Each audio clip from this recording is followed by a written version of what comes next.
দুনিয়া কি বেশি দিনের? না, দুনিয়া অল্প দিনের। 3 নম্বর এই সূরার মর্যাদা, আল্লাহ তাআলা পুরো কোরআনুল কারীমে যত কথা বলেছেন তার মূল কথা আল্লাহ তাআলা সূরা আসরের মধ্যে বলে দিয়েছেন। সুবহানাল্লাহ।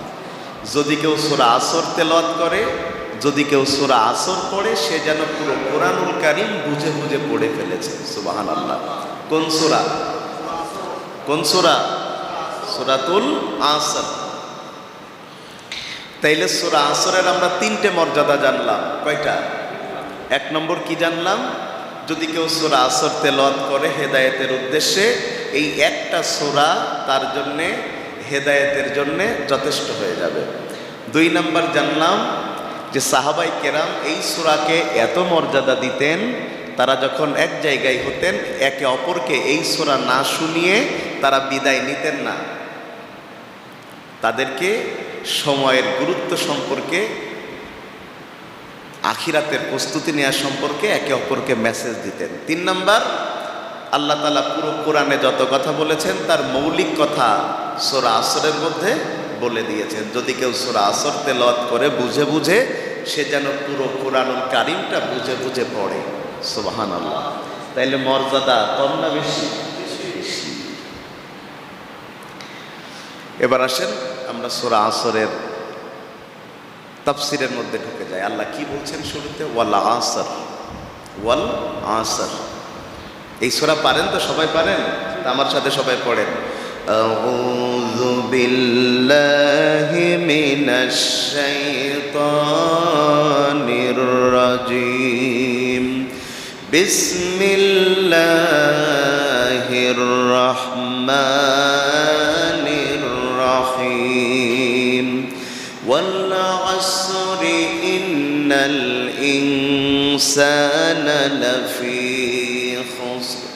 إلا الذين آمنوا وعملوا الصالحات وتواصوا بالحق وتواصوا بالصبر। আল্লাহ বলছেন আল আসর, আসরের কসম। আসর মানে হচ্ছে 3টা। আমরা আসর নামে একটা নামাজ পড়ি রাতের বেলা। আসর নামে একটা নামাজ পড়ি আমরা কোন সময়? শুধু বিকালে, তাই না? 5 ওয়াক্ত নামাজের মধ্যখানের নামাজ। এদিকে 2 ওয়াক্ত, ওদিকে 2 ওয়াক্ত, মাঝখানের যে ওয়াক্ত, সেই ওয়াক্তের নাম কি? আসর। তাহলে আসরের প্রথম অর্থ হচ্ছে আসর একটা নামাজের নাম।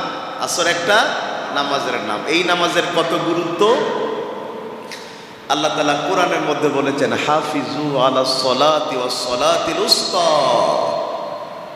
তোমরা মধ্যবর্তী নামাজের ব্যাপারে সতর্ককারী হও। তাহলে 5 ওয়াক্ত নামাজের মধ্যে মাঝখানের নামাজ কোনটা? কেন আসরের নামাজের সম্পর্কে আপনি বেশি গুরুত্ব দিবেন? কারণ মানুষ দিনের মধ্যে সবচাইতে বেশি ব্যস্ত থাকে আসরের সময়। সবচেয়ে বেশি ব্যস্ত থাকে কোন সময়? আসরের সময় মানুষের কাজ বেশি থাকে। অফিসিয়াল কাজ শেষ করে বের হয়ে আসার মতো সময়, সব কাজ, মানুষ মাঠে জন দিতে যায়, তাও আসরের নামাজের সময় চলে আসে। মানুষের দিনের কার্যক্রম এমন একটা ব্যস্ততার সময় আসর, অন্য সব সময়ের চাইতে মানুষ বেশি ব্যস্ত থাকে আসরের সময়। এজন্যে আসরের নামাজের গুরুত্ব দেয়া হয়েছে যাতে আসর ছুটে না যায়। আসরের 2 নম্বর অর্থ হলো যুগ। যুগ, যুগ তো আমরা বুঝি, যুগ বুঝি না? আসরের 3 নম্বর অর্থ হলো সময়। 3 নম্বর অর্থ কি? সময়। একটা মানুষের জীবনের সবচাইতে দামি জিনিস কি? কথা বলে না। দামি জিনিস কি? সেই সবচাইতে বেশি বড় অলস যে সময়কে ব্যবহার করতে জানে না। সে সবচাইতে বেশি ব্যর্থ যে সময়কে নিজের মতো করে চালাতে পারে না। সেই সবচাইতে বেশি অযোগ্য যে সময়কে ব্যবহার করে মানজিলে মাকসুদে পৌঁছাতে পারে না। সময় আপনাকে ব্যবহার করবে নাকি আপনি সময়কে ব্যবহার করবেন, এই ডিসিশন আপনাকে নিতে হবে। কথা কি বোঝা যাচ্ছে মাইকে? আপনি সময়কে ব্যবহার করবেন নাকি সময় আপনাকে ব্যবহার করবে, এই সিদ্ধান্ত আপনাকে নিতে হবে। তো আসর মানে কি? আমরা প্রথম বললাম আসরের তিনটা অর্থ। আসর একটা নামাজের নাম। আসর একটা কিসের নাম? আপনারা আমার কথা শুনতেছেন সবাই? আসর একটা কিসের নাম? নামাজের নাম। 2 নম্বর আসর মানে যুগ। 3 নম্বর আসর মানে হলো সময়। এগুলো বললাম শাব্দিক অর্থ, এবার পারিভাষিক অর্থ। قال عبد الله بن عباس رضي الله تعالى عنه العصر هو الوقت بعد زوال الشمس قبل غروبها। হযরত আব্দুল্লাহ ইবনে আব্বাস রাদিয়াল্লাহু তাআলা আনহু বর্ণনা করেন, আসর সেই সময়কে বলে যেই সময় সূর্য পশ্চিম দিকে হেলে যায়, হেলে যাওয়ার পরে ওই সূর্য ডুবে যেতে, সূর্য হেলে যাওয়ার পরে সূর্য ডুবে যায়, এর মাঝখানে যেই সময়, এই সময়টাকে আসর বলে। সূর্য কোন দিকে ডুবে? ওঠে কোন দিকে? পূব দিকে। তা সূর্য পশ্চিম দিকে উঠে পড়ে তো আর হেলে যায় না, হেলে যায় কোন অক্তের সময়? আসরের সময় সূর্য হেলে যায়, হেলে যেয়েই তো ডুবে যায় না, একটা সময় নেয়। এই যে সূর্য পশ্চিম দিকে হেলে যায়, হেলে যাওয়ার পরে এই সূর্য ডুবে যেতে যেই সময় লাগে, মাঝখানে যেই সময়, এই সময়টাকে বলে আসর। এবার আপনারা আমার কথা বুঝে শুনে বলেন, সূর্য পশ্চিম দিকে হেলে যাওয়ার পরে ডুবে যেতে কি অনেক সময় লাগে? সময় কম লাগে না বেশি লাগে? সূর্য পশ্চিম দিকে হেলে যাবার পরে ডুবে যেতে যেমন সময় লাগে না, আল্লাহ আসরের কসম কেটে বোঝালেন, বান্দা তোমার জীবন নামক সূর্য পশ্চিম দিকে হেলে গেলে মৃত্যু নামক সূর্য ডুবে যেতে তেমন তোমার সময় লাগে না। সুবহানাল্লাহ বললেন। বন্ধুগণ আমার, তাইলে আল্লাহ প্রথম বললেন আল্লাহ আসর, আল্লাহ কসম করলেন আসরের। কিসের? আসরের কসম করলেন। আল্লাহ আসরের কসম কেন করলেন? আসর বাদে আর কোনো সময় কি দুনিয়াতে নাই? আছে, কিন্তু আসরের কসম কেন করলেন এবার সেটা বুঝেন। কোরআনুল কারীমের মধ্যে আল্লাহ আরো অনেক বিষয়ের কসম করেছেন। আল্লাহ কোরআনুল কারীমের মধ্যে ফজরের কসম করেছেন। ফজর, ফজরের নামাজ আমরা কোন সময় পড়ি? কথা বলেন। সূর্যোদয়ের বেশ আগে পড়ি, অন্ধকার থাকতেই পড়ি। ফজরের নামাজ আমরা পড়ি। ভাই সারাদিন কাজ শেষে মানুষ ঘুমায়ে পড়ে, ফজরে উঠতে একটু কষ্ট বেশি হয় না কম হয়? একটু বেশি কষ্ট হয়ে যায় না ফজরের সময় উঠতে? আরও এখন গরমকাল, যার বাড়িতে এসি আছে সে তো কম্বল গায়ে দিয়েই ঘুমাচ্ছে নাকি? আল্লাহ তাআলা সেই ফজরেরও কসম করেছেন। কিভাবে দেখেন, আমার আল্লাহ বলেন ওয়াল ফাজরি ওয়া লায়ালিন আশরিন।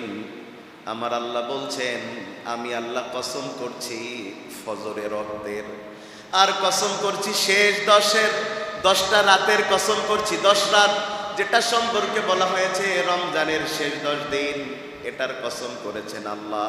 তাহলে সূরা ফজরে আল্লাহ ফজরের রক্তের কসম করেছেন। এরপরে আল্লাহ সূরা লাইলের মধ্যে কসম করছেন ওয়াল লাইলি ইযা ইয়াগশা ওয়ান নাহারি ইযা তাজাল্লা। আমার আল্লাহ কসম করছেন সেই রাতের যেই রাত একেবারে ঘুটঘুটে অন্ধকার। আমার আল্লাহ কসম করছেন সেই দিনটা হলো আলোকময়। তাইলে আল্লাহ রাতের কসম করেছেন। কোন সময়ের কসম করেছেন? রাতের কসম করেছেন। এরপরে দিনের বেলার কসম করেছেন। আগেরটাই ফজরের রক্তের কসম করেছেন। আল্লাহ বিভিন্ন সময় বিভিন্ন জিনিসের কসম করেছেন, কিন্তু আল্লাহ এই সূরাতে সূরা আসরের কসম কেন করলেন এই জিনিসটা আমাদের একটু বোঝা লাগবে। বন্ধুগণ আমার, যেই কথা শুরুতে বলছিলাম, সময়ের মূল্য কম না বেশি? একটু সবাই কথা বলবেন, সময়ের মূল্য কম না বেশি? সময়ের মূল্য কতটা বেশি? এই যে আমি এখন বেঁচে আছি, সময় আমাকে সময় দিচ্ছে আল্লাহর হুকুমে। আমি যখন আমার মৃত্যুর ডাক চলে আসলে আমার কি আর দুনিয়ার সময় থাকবে? এই দুনিয়ার সময় আল্লাহ আমার জন্য বরাদ্দ রেখেছেন, তাই আমি বেঁচে আছি। আর আল্লাহ যদি দুনিয়ার সময় আমার কাছ থেকে কেটে নেয়, তাইলে আমি আর বেঁচে থাকবো না, আমি মারা যাব। তাইলে আল্লাহ আমাকে বাঁচিয়ে রেখেছেন কিসের ওসিলাই? কথা বলছে না।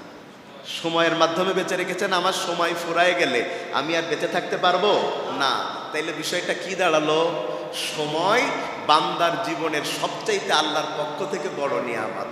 কারণ সময় যার আছে সে বেঁচে থাকবে, যার সময় নাই সে বেঁচে থাকবে না। আমরা দুনিয়ার মানুষ সাধারণত কতদিন বাঁচি? 60-70 বছর, 80 বছর বাঁচি, তাই না? অথচ আপনারা অবাক হবেন, আমরা কচ্ছপ চিনি না? কচ্ছপ, যেটাকে কচ্ছপ বলে, আমরা কচ্ছপ বলি গ্রাম্য ভাষায়। কচ্ছপ, একটা কচ্ছপ আল্লাহর রহমতে 250 বছর বাঁচে। কত বছর? একটা কচ্ছপ কত বছর বাঁচে? এই কচ্ছপ তার খাওয়ার জন্য, চাকরির জন্য খুব বেশি টেনশন করে। কথা বলে না? চাকরির জন্য, বিসিএস এর জন্য সারা রাত জেগে প্রস্তুতি নেয়। এই কচ্ছপ 250 বছর বাঁচবে, কি খাবে সেই চিন্তায়, টাকা ইনকামের চিন্তায় ওর মাথা খারাপ হয়ে যায়। হয়? এই কচ্ছপ চাকরি করে না, বাকরি করে না, জীবন নিয়ে টেনশন করে না। এই কচ্ছপকে খাওয়াই কে? সুবহানাল্লাহ। একটা বাঘ চাকরি করে? কথা বলে না। সিএনডেফে ব্যবসা করে? আমার মতো ওয়াজ করে? একটা বাঘের খাদ্য পূরণ করতে গেলে দৈনিক যেই পরিমাণ খাদ্য দরকার, সেটা মোটামুটি আমাদের এই গরুর গোস্তের হিসাবও যদি করি, তাও মোটামুটি 2 থেকে 2.5 লক্ষ টাকার খাবার দরকার দৈনিক। একটা বাঘের চাকরি করে? খাওয়াই কে? আল্লাহ। সেদিন থেকে বান্দার রিজিকের সমস্যা শুরু হয়েছে, যেদিন থেকে আল্লাহ বান্দা রিজিকের জন্য আল্লাহর উপরে ভরসা না করে মানুষের উপরে ভরসা করতে শুরু করেছে। অথচ রিজিকের ব্যবস্থা কে করে? কথা বলে না, কে করে? আমরা বৃষ্টি চাই আমাদের ফসল যেন ভালো হয়, আমরা চাকরি চাই আমরা যেন ভালো ইনকাম করে খাইতে পারি, আমরা ব্যবসায় ভালো চাই যাতে সন্তান সন্ততি নিয়ে ভালো করে বাঁচতে পারি। কিন্তু বৃষ্টি যিনি দেন, ফসল যিনি দেন, আমার ব্যবসায় যে বরকত দেন, আল্লাহরে ব্যবসার জন্য সময় আছে, চাকরির জন্য সময় আছে, অথচ সেই আল্লাহ আমারে সবকিছু দিল, তার জন্য আমার সময় নাই। কথা মনে আমি বোঝাতে পারছি না আপনাদেরকে? আমার সবার জন্য সময় আছে, কিন্তু আল্লাহর জন্য সময় নাই। অথচ সময়ের মালিক কে? আল্লাহ। তো এই কচ্ছপ যে 250 বছর বাঁচে আল্লাহর রহমতে, আল্লাহ তাআলা তাকে বাঁচিয়ে রাখেন। আর গুয়ে সাপ নামে একটা সাপ আছে, গুয়ে সাপ চিনেন তো আপনারা? 750 বছর বাঁচে। কত বছর? গুয়ে সাপ কত বছর বাঁচে? কেউ কেউ চিন্তা করতেছে মানুষ না হয়ে তো গুয়ে সাপ হলেই ভালো হতো। কি বলেন সামাদ ভাই? যে 750 বছর বাঁচা যেত, কি বলেন? এই গুয়ে সাপ যে 750 বছর বাঁচে, সে জীবনে কখনো পানি খায় না, তার জীবনে সে কখনো পানি। তো একটা গুয়ে সাপ 750 বছর বাঁচে, সে কখনো পানি খায় না, বাঁচে কেমনে? এই গুয়ে সাপ 35 বছর পরে পরে প্রস্রাব করে, 1 ফোঁটা 2 ফোঁটা প্রস্রাব হয়। এ কথা শুনতেছেন আপনারা আমার? গুয়ে সাপ বাঁচে কতদিন? 750 বছর, কোনো পানি খায় না। তাহলে বাঁচে কেমনে? প্রাণী বিজ্ঞানীরা বলেন গুয়ে সাপ তাকে আল্লাহ এমন ক্ষমতা দিয়েছেন, গুয়ে সাপ তার পেটের মধ্যে আমরা যে পানির অণু যেটা বলি H2O, হাইড্রোজেন 2 অণু, অক্সিজেন 1 অণু, এমন ক্ষমতা কচ্ছপকে আমার আল্লাহ দিয়েছেন। ওই কচ্ছপ তার পেটের মধ্যে বাতাস ঢুকায়া তার বাতাসকে কনভার্ট করে নিজেই নিজের পেটের মধ্যে পানি উৎপাদন করে সেই পানিকে তারা তাদের পিপাসা মিটাইয়া দিতে পারে। দুনিয়ার কোনো পানি খাওয়ার প্রয়োজন হয় না, নিজের পেটের মধ্যে পানি বাতাস ঢুকায়া সেই বাতাসকে কনভার্ট করে পানি উৎপাদন করার ক্ষমতা আল্লাহ তাআলা গুয়ে সাপকে দিয়েছে। এই জন্য দুনিয়ার পানি খাওয়া লাগে না। জোরে বলা যাবে না সুবহানাল্লাহ? তাইলে গুয়ে সাপ বাঁচে কত বছর? আর আপনি আমি মানুষ কত বছর বাঁচি? 60-70 বছর। এটা তো গড় হিসাব। মানুষের মৃত্যুর কত রকমের মৃত্যু মানুষের হয়। ঝিনাইদহের এমপি, কি নাম? ঝিনাইদহের এমপি আনার এমপি মানুষ গিয়েছে কোথায়? ভারতে। গেল তো ভিআইপি ভাবে। সে কি একবারও ভেবেছিল সেখানে তার মরণ হবে? এমন মৃত্যু হয়েছে, লাশ খুঁজে পাওয়া যাচ্ছে না, মাংসগুলো অর্ধগলিত, পচে গিয়েছে। মৃত্যু, মৃত্যু তো কাছাকাছি।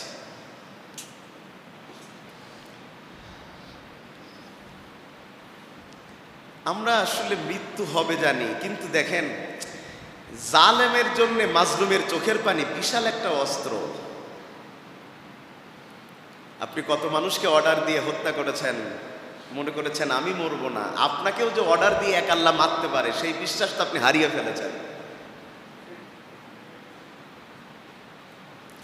আমার আল্লাহ সেই কথা বলেছেন, ইযা জাআ আজালুহুম, ইযা জাআ আজালুহুম লা ইস্তাখিরুনা সাআতাও ওয়া লা ইস্তাকদিমুন।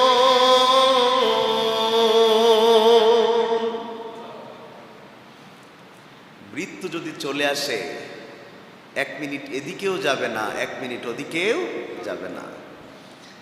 যারা বিমানে চড়েছেন, গরম লাগলে মাঝে মধ্যে বিমানের জানালা খোলা যায়, যায় মাঝে মধ্যে বিমানের জানালা খোলা যায়। যদি কোনো মুসল্লি মনে করে যে বিমানের জানালাটা একটু খুলে ফেলবো, একটু, আমরা যেবার উমরাতে গেলাম, আমাদের এই বাংলাদেশ বিমান ওই নিচেই থাকা অবস্থায়, তো সে এসি দিচ্ছে না, মনে আছে সামাদ ভাই? গরমে তো মরে যাচ্ছি আমরা। কেউ কেউ যে বলতেছে ভাই কারোর প্রেশার উঠে গেছে, মারা যাবে, কি যন্ত্রণা। কিন্তু বিমানের জানলা খোলার কোনো লাইন আছে? কথা বলে না। বিমানের জানালা খোলা যাচ্ছে না, কেন খোলা যায় না?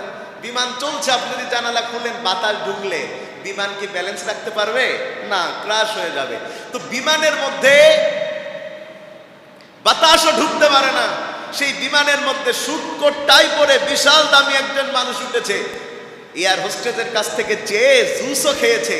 কিছুক্ষণ পরে তারা নড়াচড়া নাই, তার কাছে এসে দেখা গেল লোকটা মারা গিয়েছে। তো যেই বিমানে বাতাস ঢুকতে পারে না, ওই বিমানের মধ্যে আজরাইল ঢুকলো কি করে?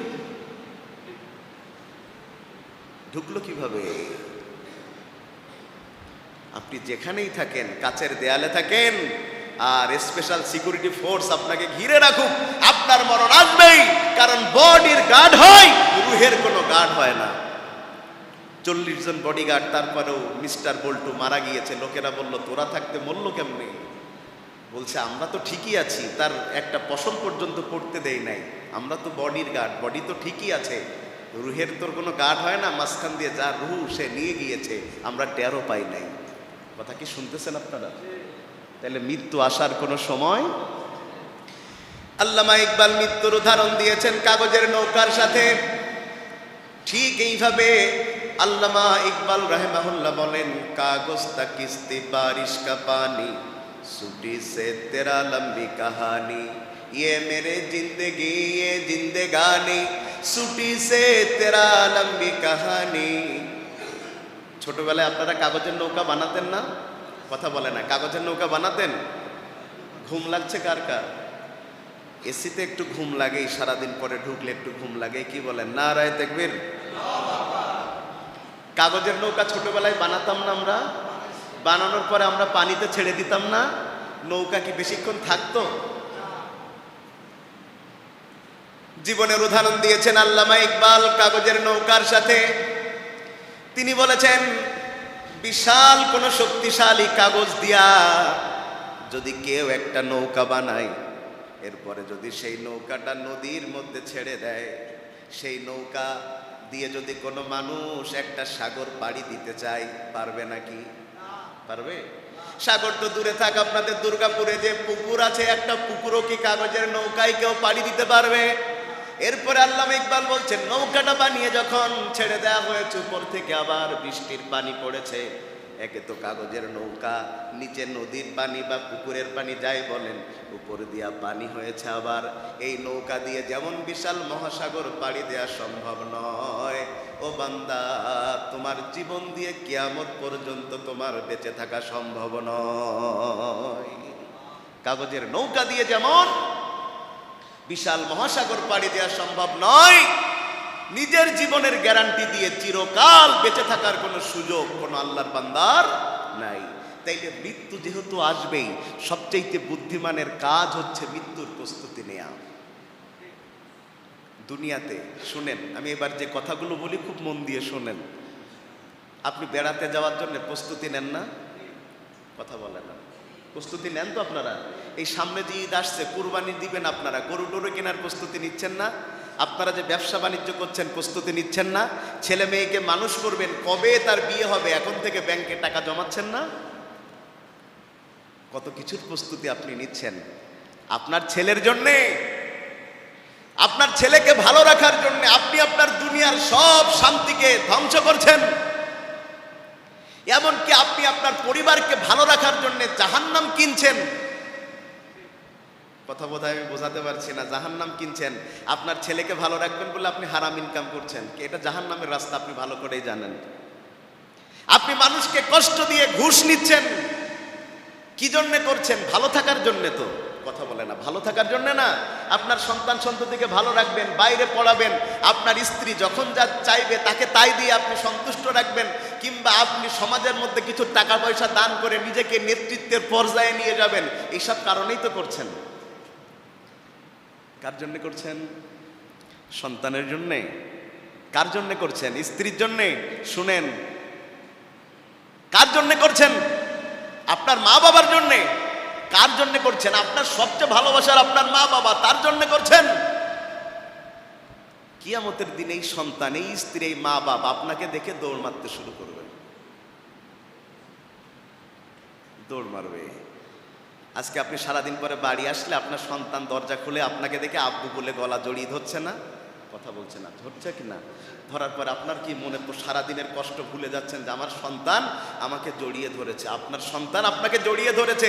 এ তো সন্তান ছোট, তাই হাসরের রস বাদ দেন, দুনিয়ার রসটা ধরেন। আপনার সন্তানের বয়স 35, আপনি বুড়ো হয়ে গেছেন। এখন আপনার সন্তান মনে করে আপনি আপনার পরিবারের বোঝা। মনে করছে না? কি মনে করছে? পরিবারের বোঝা। সন্তান বাড়িতে ঢুকে আগে ছোটবেলায় আপনাকে দেখে জড়িয়ে ধরতো, কি এনেছো, এখন আপনার সাথে সে কথা বলার প্রয়োজনই মনে করে না। এখানেই শেষ? কিছুদিন পরে আপনার স্ত্রী আপনাকে পরামর্শ দিয়েছেন, ওই আব্বা মা বিছানায় প্রস্রাব করে, কে পরিষ্কার করবে? কোনো বৃদ্ধাশ্রমে রেখে আসো। রেখে আসছে না? কথা বলছে না কেন? আপনি ভালো ঘরে থাকছেন, ওই পাশের ঘরে আপনি প্রস্রাব করছেন বেডে, ঘর গন্ধ হচ্ছে, এই জন্য আপনাকে আর 2 তলায় রাখা যাবে না, নিচ তলায় ওই যে স্টোর রুমের মধ্যে বাপ মাকে রাখছে। আছে? অত দূরও যাওয়া লাগবে না। মারা গিয়েছে আপনি অথবা আমি, লাশ ঘরে না বাইরে? ঘরে। কি এর ঘরে? মারা গিয়েছেন, লাশ আর ঘরে? বাইরে বের করেছেন, ধোয়াধুয়ি হয়ে গেছে। এখন আপনি 5 তলা বাড়ির মালিক, ব্যাংক ব্যালেন্সের শেষ নাই। আপনি এতটা শৌখিন মানুষ ছিলেন, যশোর থেকে ঢাকায় কখনো বাসে যান নাই, এসি রুমে থেকেছেন, যেই পোশাক পরেছেন বড় শৌখিন। আহা, আজকে আপনি মারা গিয়েছেন, খাটিয়াই করে আপনার লাশ ঘরের বাইরে। আপনার স্ত্রী যে আপনাকে ছাড়া একটা রাত ঘুমাতে পারেন, আপনি মারা যান, আপনাকে নিয়ে 1টা ঘন্টা আপনার স্ত্রী ঘরের মধ্যে আলাদা থাকবে না, যতই কান্নাকাটি করুন, থাকবে না। হঠাৎ করে বৃষ্টি আসলো, আপনার লাশ বাইরে। হঠাৎ করে বৃষ্টি আসলো, আপনার ছেলে, আপনার মেয়ে, আপনার প্রাণের স্ত্রী, বৃষ্টির মধ্যে আপনার লাশটা বাইরে রেখে তারা সবাই ঘরের মধ্যে নিরাপদ দূরত্বে চলে গিয়েছে। ওই বৃষ্টির সময় কেউ আপনার পাশে দাঁড়িয়ে থাকেনি, বলেছে লাশটাকে কোনো কাগজ দিয়ে ঢেকে দে। অথচ ওই বাড়ির মালিক আপনি ছিলেন। কত কষ্ট করে বাড়িটা আপনি করেছেন এটা আপনিই জানতেন। লোন নিয়েছেন, হালখাতার কাগজে সেটা টাকা দিতে পারেন নাই, আপনাকে অপমান করেছে দোকানদার। তারপরেও সন্তানের মাথা গোজার ঠাঁই হিসাবে ঘরটা করেছেন। আজকে আপনি মারা গিয়েছেন, আপনার লাশ বৃষ্টির কারণেও ঘরে উঠলো না, বাইরে থাকলো। এটা দুনিয়া, এর বাইরে দুনিয়া কিচ্ছু না ভাই। আর আল্লাহ কি বলছেন? ইয়াউমা ইয়াফিরুল মারউ মিন আখিহি ওয়া উম্মিহি ওয়া সাহিবাতিহি ওয়া বানিহি। হাসরের দিন আপনার থেকে আপনার স্ত্রী পালিয়ে যাবে, আপনার সন্তান সন্ততি, আপনার বাপ মা, আপনার যারা ছিল সবাই পালিয়ে যাবে। কেউ কারোর জন্য কোনো কাজে আসবে না। আখিরাতের প্রস্তুতি নেওয়া তাহলে দরকার আছে আমাদের জন্য। প্রিয় ভাইয়েরা, আমি যেই কথা বোঝাচ্ছিলাম সেটা হলো সময়। কি বোঝাচ্ছিলাম? সময়। সময়ের গুরুত্ব দুই শ্রেণীর মানুষ বেশি বুঝবে। আপনি ট্রেনে টিকিট করেছেন বেনাপোল এক্সপ্রেসে, ট্রেন ছাড়ে একটাই, কথার কথা আমি জানি না কয়টায় ছাড়ে, একটাই ট্রেন ছাড়ে। আপনার চাকরির ইন্টারভিউ রয়েছে, আপনি রওনা দিবেন ট্রেনে, একটাই ট্রেন ছাড়ে, আপনি একে পৌঁছালেন প্ল্যাটফর্মে, কিন্তু দেখলেন ট্রেনটা ছেড়ে গিয়েছে। কয় মিনিটের জন্যে? কথা বলছেন না। কয় মিনিটের জন্যে ট্রেনটা চলে গেল? 1 মিনিটের যে কত দাম ওই লোকটাই বুঝবে যে ট্রেন হারিয়ে ফেলেছে, ইন্টারভিউটা দিতে পারে নাই, চাকরিটা তার হয় নাই। ও বুঝবে 1 মিনিটের কত দাম, 1 মিনিটের কত দাম। 1 মিনিটে মানুষ ইমানদার হয়ে জান্নাতে যেতে পারে, 1 মিনিটে মানুষ বেঈমান হয়ে জাহান্নামে যেতে পারে। 1 মিনিটের বড় দাম। তার মানে প্রতিটা সময়ের মূল্যায়ন করা মুমিনের কাজ, প্রতিটা সেকেন্ডের মূল্যায়ন করা কার কাজ? মুমিনের কাজ। পরীক্ষা দিচ্ছে ছাত্র, ছাত্র কি দিচ্ছে? পরীক্ষা দিচ্ছে। 2-3 মিনিট সময় আছে, লিখতে একটু বাকি, স্যার খাতা বলছে কেড়ে নিচ্ছে, সময় শেষ। ছাত্র বলছে স্যার 2-3 মিনিট সময় দিলে আমি 10টা মার্ক লিখে ফেলতে পারতাম, তাহলে আমার এ প্লাসটা নিশ্চিত হতো। স্যার 1 মিনিটও সময় দেয় নাই, খাতাটা কেড়ে নিয়ে চলে গেছে। ওই ছাত্রটা এ প্লাস পায় নাই। 1 মিনিটের কত দাম, সময়ের কত দাম ওই ছাত্র বুঝে, যার প্রশ্নের উত্তর জানা ছিল কিন্তু সময়ের অভাবে উত্তরটা কভার করতে পারেনি বলে সে এ প্লাস পায়নি। সময়ের কত দাম ওই ছেলেটা বুঝে। কথা ঠিক? আর সময়ের কত দাম একজন মানুষ বুঝবে যখন সময়ের অপব্যবহার করার কারণে তাকে জাহান্নামে যাওয়া লাগবে। সময়ের মূল্যায়ন করা যাবে ইনশাআল্লাহ। তাইলে আমরা সময় বোঝাচ্ছিলাম, তাইলে আল্লাহ কিসের কসম করলেন? সময়ের। বলেন কিসের কসম করলেন? সময়ের। আল্লাহ তাআলা কসম করলেও আমরা আল্লাহর কথা বিশ্বাস করি, আল্লাহ তাআলা কসম না করলেও আমরা আল্লাহ তাআলার কথা বিশ্বাস করি। কথা ঠিক নয় কি? আল্লাহর কথা সব সময়ের জন্য সত্য, কোনো মিথ্যা নাই। তারপরেও আল্লাহ কসম করেছেন। শুধু আল্লাহ কসম করেন নাই, আমার নবীও কসম করেছেন। আল্লাহ যে কোনো কিছুর নামে কসম করতে পারেন, কিন্তু বান্দা আল্লাহ ছাড়া আর কারোর নামে কসম করতে পারে না।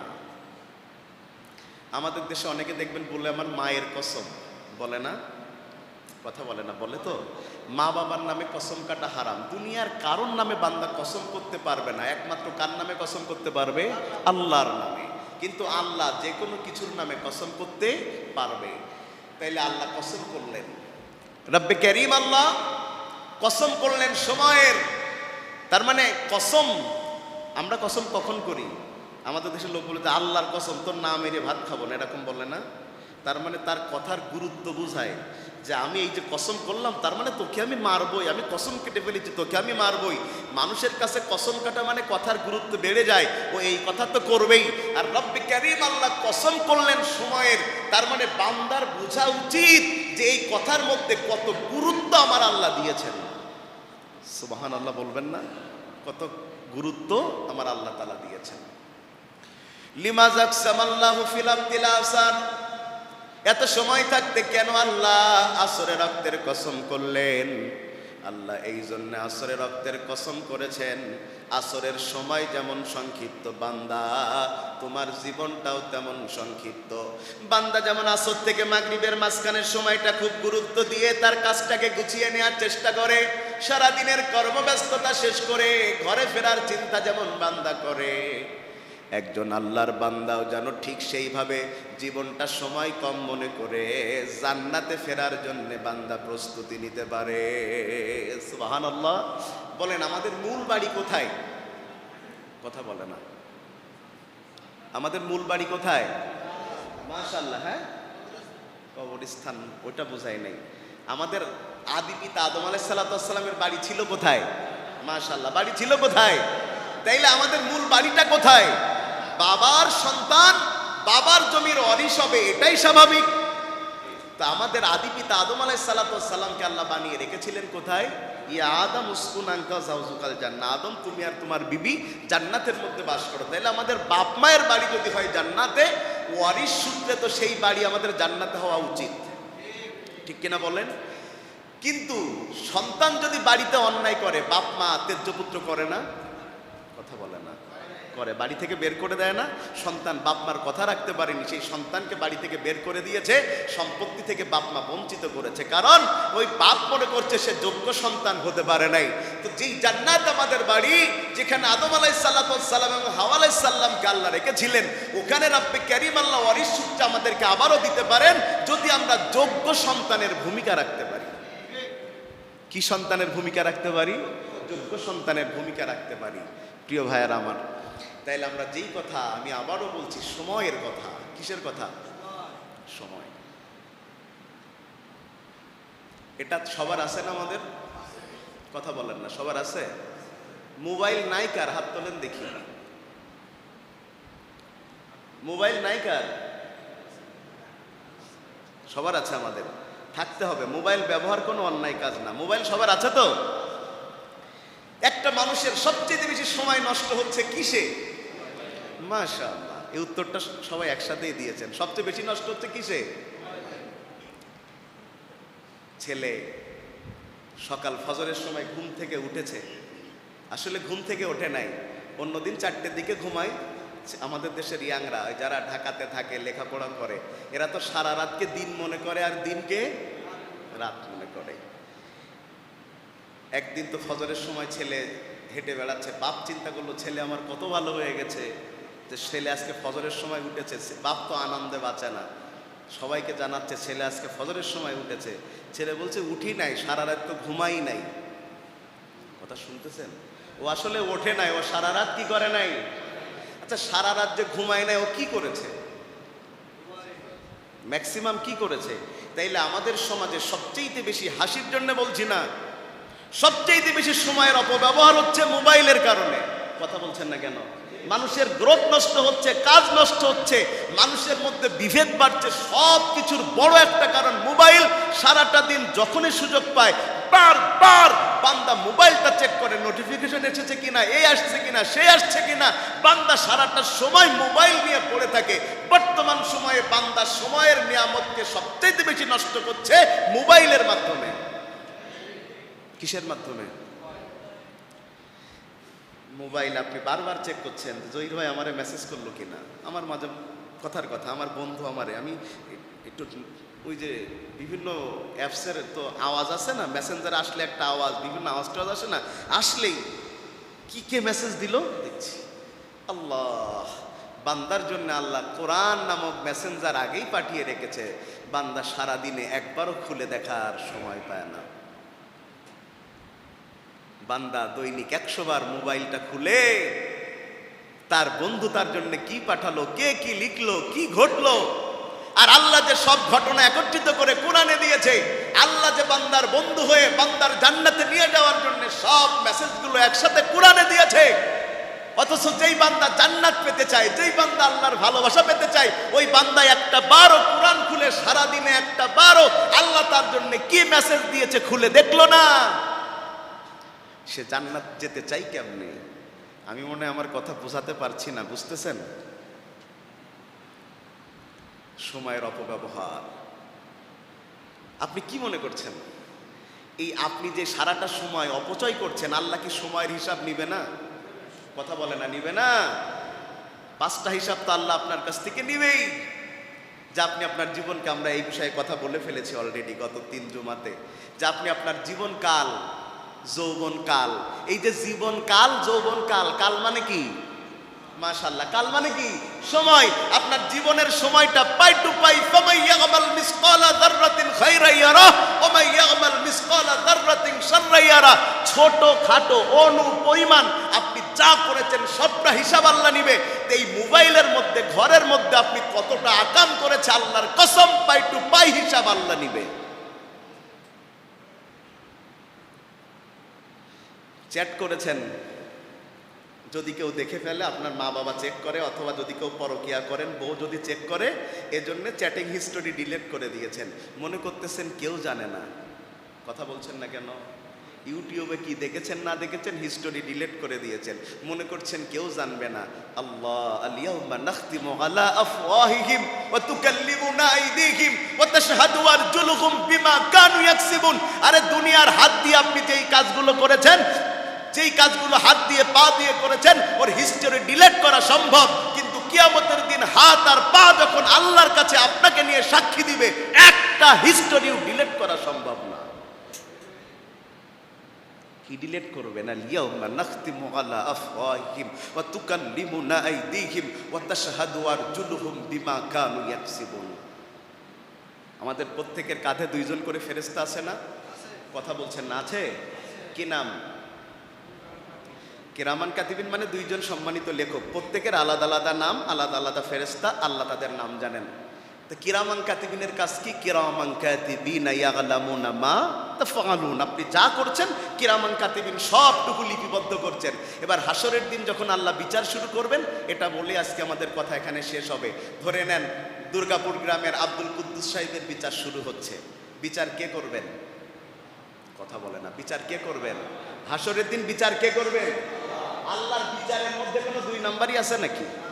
আল্লাহ আলাইসাল্লাহু বিআহকামিল হাকিমিন, আল্লাহর চাইতে ভালো বিচারক আর কে হতে পারে? এবার আল্লাহ যখন বিচার নেওয়া শুরু করবেন, খুব মন দিয়ে বুঝেন কথাটা, সবাই খুব মন দিয়ে বোঝেন। কেউ কেউ ঘুমাচ্ছেন। ঘুমাচ্ছে কে কে? নারায়ে তাকবীর। ঘুমায়েন না, এই কথাটা খুব মন দিয়ে শুনেন। তো আল্লাহ যখন বলবেন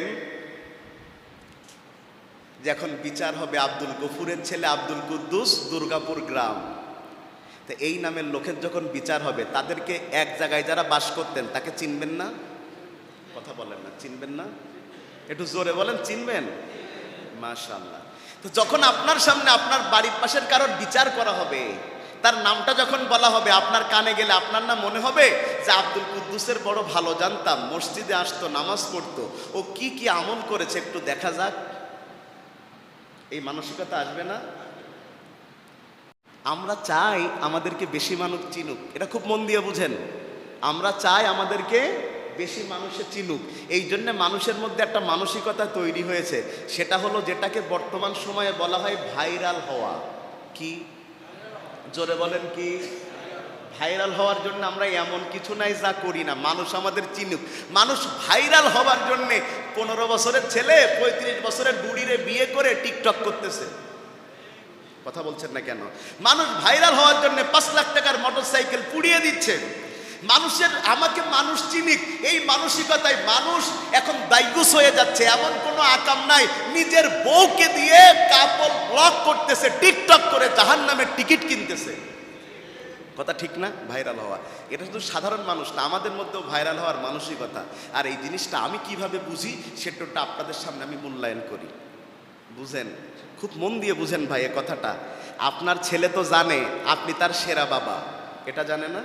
আপনি যতই ঘুষ খান, সুদ খান, আপনার ছেলে কি জানে?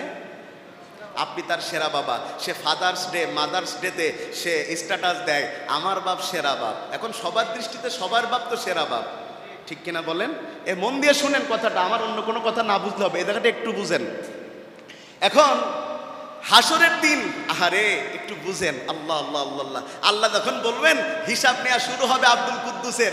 এখন আব্দুল কুদ্দুসের হিসাব হবে কেমনে? বলবে কিরামান কাতিবিন, তুমি যেই রিপোর্ট করেছিলে ওই রিপোর্টটা দাও। আহা, ওই রিপোর্টটা যখন দিবে আল্লাহ বলবেন ফেরেশতা তোমারও পড়ার দরকার নাই, আমারও পড়ার দরকার নাই, যার আমলনামা সে পড়বে। ইকরা কিতাবা কাফা বিনাফসিকা লিয়াউমা আলাইকা হাসিবা।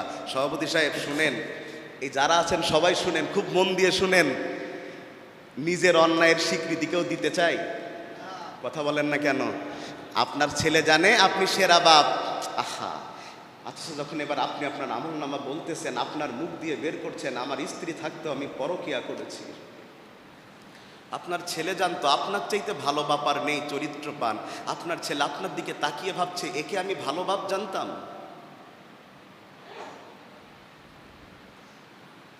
আপনি কত মানুষকে আপনার অর্ডারে হত্যা করেছেন, মানুষ জানতো আপনার চাইতে নাই পরায়ণ আর কেউ নাই।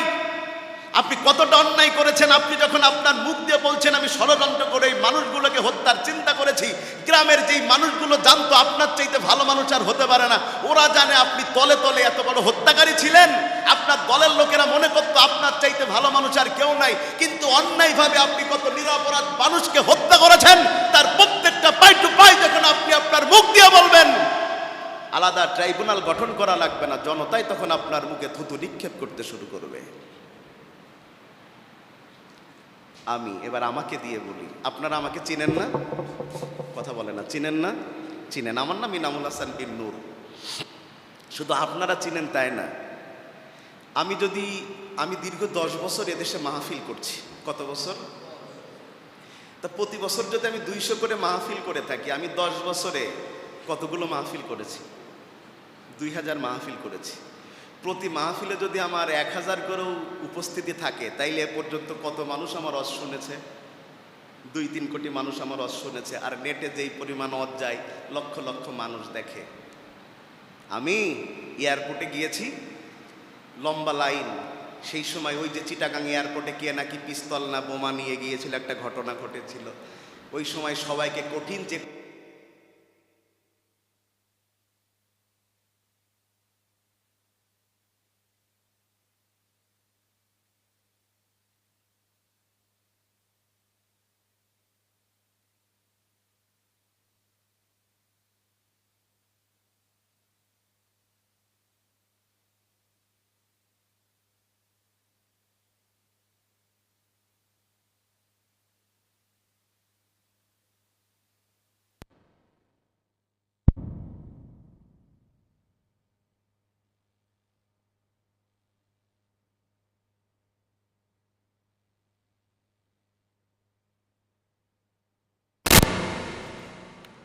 যখন আল্লাহ বলবেন এখন ছিল, আপনাদের তখন মনে হবে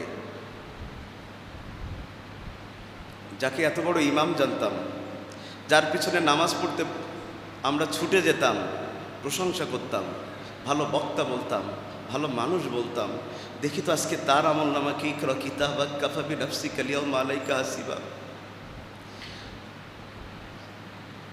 যখন আমি আমার মুখ দিয়ে, আমাকে শুধু আপনারা চিনেন না, যত মানুষ আমাকে চিনে সবাই তখন খেয়াল করবে, যাকে এত বড় বক্তা মনে করতাম, আজকে একটু দেখি তো তার আমল নামা কি। যখন আমি আমার মুখ দিয়ে আমার অন্যায়গুলো বলতে শুরু করব, আমি এই অন্যায়গুলো করেছি, এই এত জানা লোকগুলো মানুষ তখন থুতু ফেলবে, আমার দিকে সি সি করবে, আজকের জনপ্রিয়তা সেদিন আমার জন্য আরো বেশি গজবের কারণ হয়ে দাঁড়াবে। বেশি মানুষ আমাকে চিনুক এটা আমার কাম্য নয়, আমার আল্লাহ আমাকে চিনুক এটা আমার কাম্য। আমরা কথা আর সামনের দিকে আজকে যাচ্ছি না, আমরা বাকি 2 আয়াত আল্লাহ তৌফিক দান করলে পরের জমাতে বলবো। তাইলে আমরা সময়ের গুরুত্ব দিব তো ইনশাআল্লাহ? কথা বলেন, সময়ের গুরুত্ব দিব তো ইনশাআল্লাহ? দুনিয়াতে আমরা যা করছি দেখতে পান কে? রাতের আধারে করলে দেখতে পান কে? ওই ঘরের মধ্যে করলে দেখতে পান কে? দুনিয়া থেকে হিস্টোরি ডিলিট করা সম্ভব, কিন্তু আমল থেকে ডিলিট করা সম্ভব। সুতরাং আল্লাহ আমাদের সবকিছু দেখছেন, সবকিছুর হিসাব নিচ্ছেন, কিয়ামতের দিন সবকিছুর হিসাব দেয়া লাগবে। এই মানসিকতাকে সামনে রেখে আল্লাহ কাজ করার তৌফিক দান করুন। আল্লাহ সময়ের মূল্যায়ন করে আমাদের জান্নাত মুখে